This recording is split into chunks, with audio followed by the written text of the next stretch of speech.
Shut up, it's your turn next. We all live with me grandma. That's it. Down Phil Street, 29.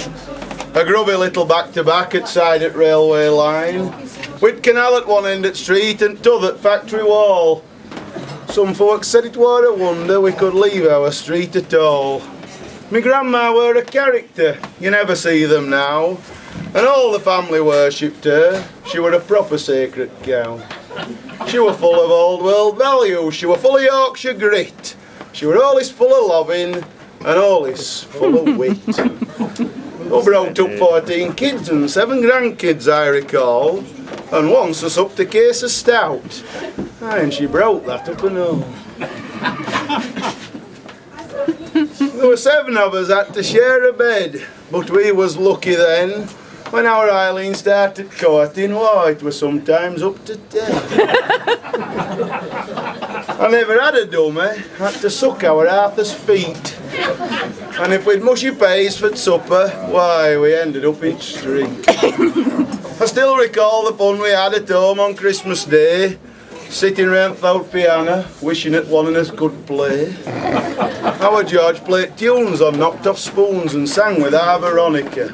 Our Eileen played on mouth organ, or it might have been harmonica. My grandma used to send us every Saturday where they had failed to Boozer down in Workers Street for to carry out some ale. So we'd carry out some Hemingways or Duttons in a can, and sometimes after christenings we'd have to carry out my gran. You can't tell young'uns nowadays of thart chips we have known. Why, we didn't have passive smoking then, we had to buy our own. Our Jack smoked 60 every day with 20 pints between, and despite what doctors tell him, he lived to be 18. If we gave me grandad any cheek, he'd tan us bloody hides, and that never did us any harm. Well, except for 2 us died. In those days you could walk the streets and never feel afraid. Our Eileen did it regular. How else do you think rent got paid? Our door was always open, our neighbours were our friends. A shilling or a cup of sugar, all is there to lend. And if they were as poor as us and they'd know that we could borrow, we'd all go round and wreck their house and try again tomorrow. My grandad weren't daft, he weren't at back at door. He used to tail string off parcels and save it in a drawer. That meant it never cost us out when we had out to send, but post office they get nasty and they sacked him in the end. We used to follow milkman's horse, where he at milkman took it, and when it did its doings we'd sweep it up into a bucket.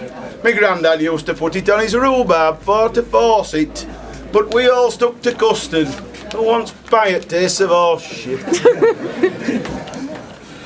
Aye, we well knew the taste of poverty, each year we getting deeper. Even dog we had were black and white, 'cause licence worked out cheaper. We'd no money left to pay for food, not after booze and fags. And when our refuge wagon called, we'd order 7 bags. Aye, Friday night were bath night, when my grandpa sat in tub, and grandma knelt in front at range to give his back a scrub.